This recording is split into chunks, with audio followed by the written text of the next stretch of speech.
रात गहरी होने के बाद ससुर जी ने मेरे कमरे का दरवाजा खटखटाया और मुझसे बोले, बहू मैं बाथरूम में गिर गया था और मेरी कमर में बहुत दर्द हो रहा है। अगर तुम थोड़ी मालिश कर देती तो शायद मुझे थोड़ा आराम मिल जाता। मैंने उन्हें अपने बिस्तर पर लेटा लिया और धीरे धीरे उनकी कमर की मालिश करने लगी। पर इसके बाद जो हुआ उसकी आप कल्पना भी नहीं कर सकते, क्योंकि इसके बाद मेरी पूरी जिंदगी बिखर गई थी। हेलो दोस्तों, आज की इस अनोखी कहानी में आप सभी का स्वागत है। मेरी शादी के 5 महीने बाद ही मेरे पति का देहांत हो गया था और मेरी जिंदगी में ग्रहण लग गया था।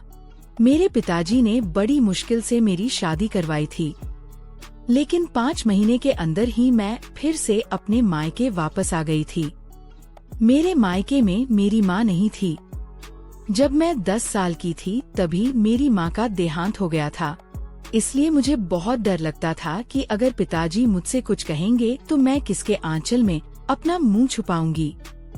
माँ की मौत के बाद पिताजी ने दूसरी शादी कर ली थी और मेरी सौतेली माँ मुझसे बहुत नफरत करती थी, इसलिए मुझे और भी ज्यादा डर लग रहा था।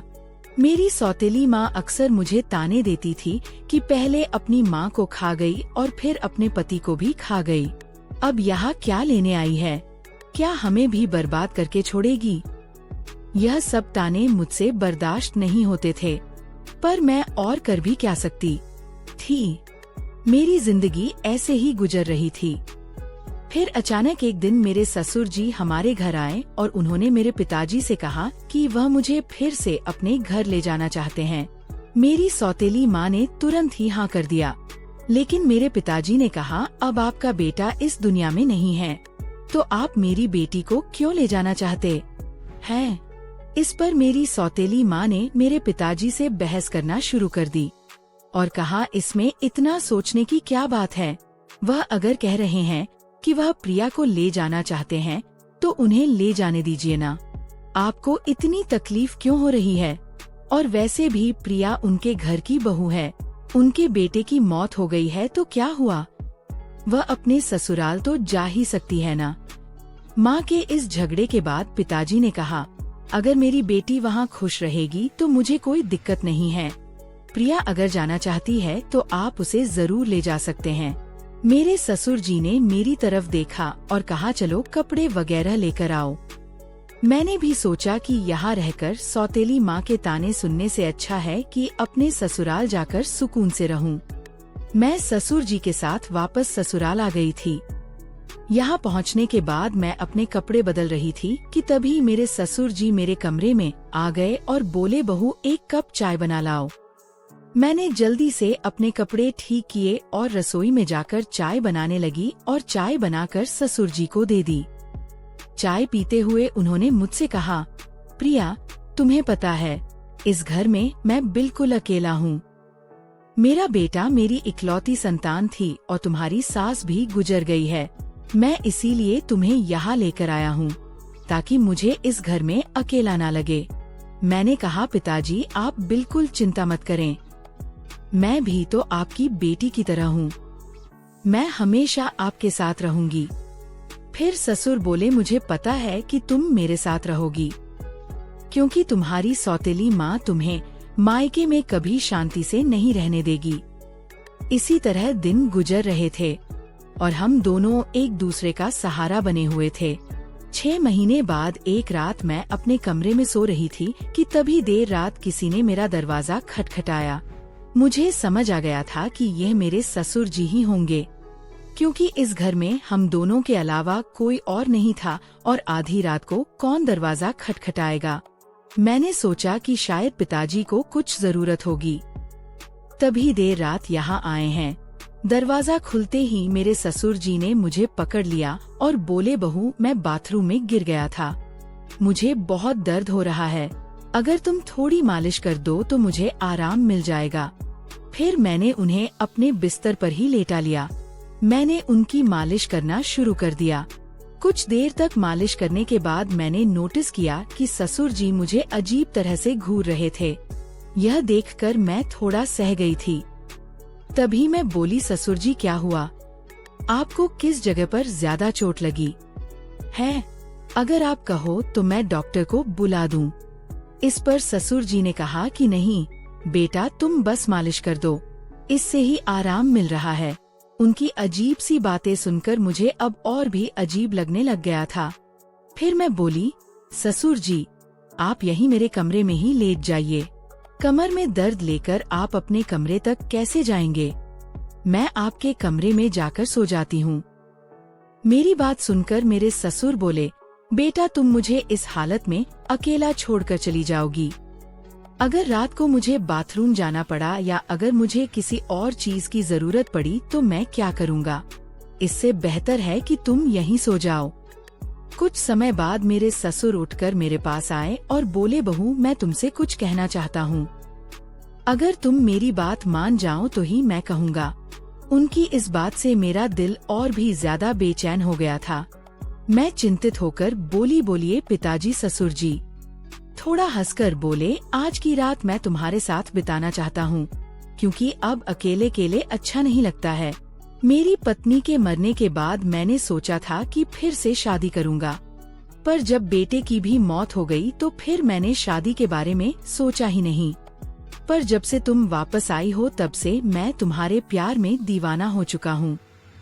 उनकी यह सारी बातें सुनकर मुझे बहुत असहज महसूस हुआ, लेकिन उनकी बात का विरोध करने की हिम्मत नहीं हुई। मैं अपने कमरे में ही सोफे पर लेट गई, लेकिन मुझे नींद नहीं आ रही थी क्योंकि मुझे बहुत डर लग रहा था। ससुर जी ने मुझसे कहा, बहू मुझे लगता है मैंने तुमसे कुछ गलत नहीं कहा। मैं चाहता हूँ कि तुम मुझसे शादी कर लो ताकि हमारे रिश्ते को कोई गंदा नाम ना दे। तभी मैं हक्का बक्का होकर बोली, ससुर जी आप ये सब क्या कर रहे हैं? आप मेरे ससुर हो। ससुर का दर्जा पिता के समान होता है और आप मुझसे शादी की बात कर रहे हो।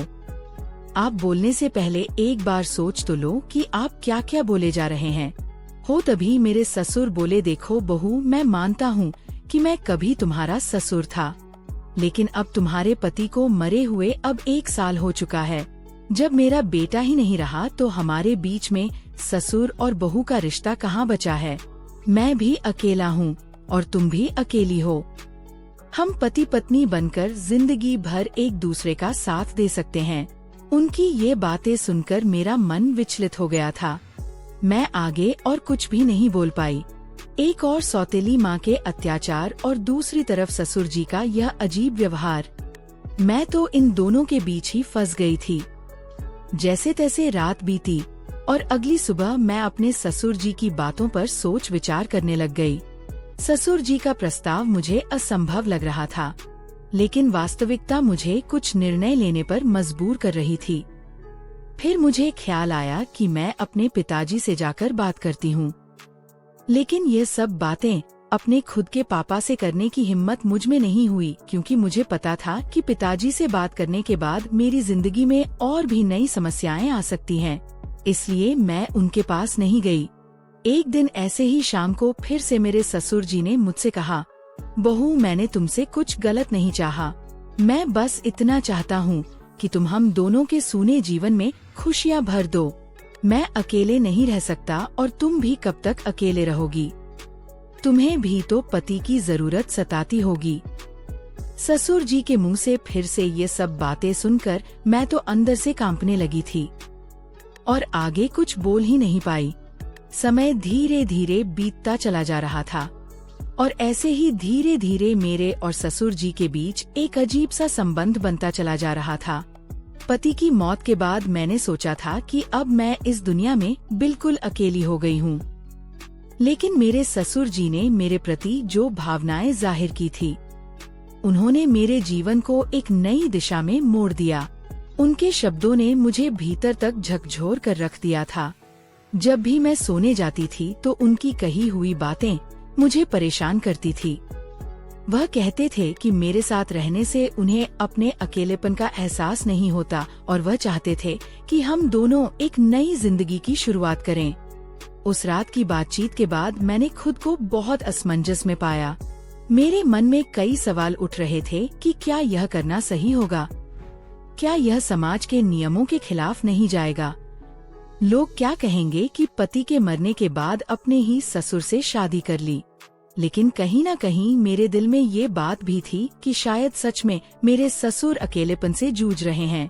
मैंने बहुत सोच विचार के बाद उनसे बात करने का फैसला किया। एक रात मैंने ससुर जी के दरवाजे की कुंडी खटखटाई।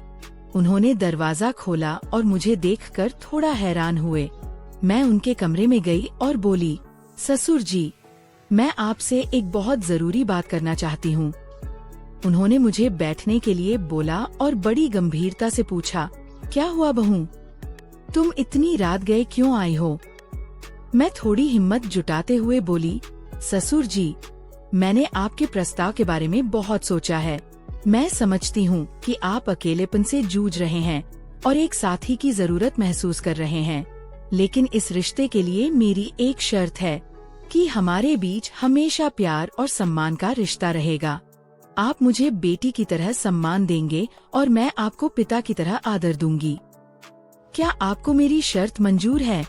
उन्होंने मेरी बात को ध्यान से सुना और फिर कहा, मुझे तुम्हारी शर्त मंजूर है। मैं इस प्यार और सम्मान को हमेशा बनाए रखूंगा। उनकी यह बात सुनकर मेरे दिल का बोझ थोड़ा हल्का हो गया था। फिर कुछ दिनों के बाद हमने एक छोटे से समारोह में शादी कर ली। यह शादी समाज की नजर में असामान्य थी, लेकिन हमने अपनी स्थिति को स्वीकार कर लिया था। शादी के बाद के दिन मेरे लिए बेहद चुनौतीपूर्ण रहे। गांव ने लोगों ने तरह तरह की बातें करना शुरू कर दिया था। रिश्तेदारों ने भी हमसे दूरी बना ली थी, लेकिन हमने इन सब की परवाह किए बिना अपने जीवन में आगे बढ़ने का फैसला किया। हमारे रिश्ते में धीरे धीरे प्यार और समझ बढ़ने लगी थी। ससुराल में पहले जहां मैं खुद को असहज महसूस करती थी, अब वहीं घर मुझे अपना सा लगने लगा था। ससुर जी हर संभव प्रयास करते थे जिससे मैं खुश रहूं।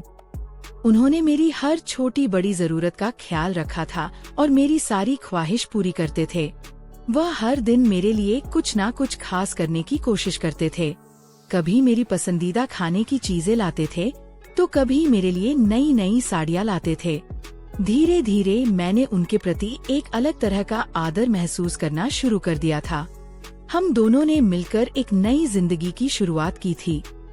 ससुर जी अब मेरे जीवन का एक अभिन्न हिस्सा बन चुके थे और अब हमारे बीच का रिश्ता सिर्फ ससुर और बहू का नहीं रहा, बल्कि अब हम दो जिस्म और एक जान हो चुके थे।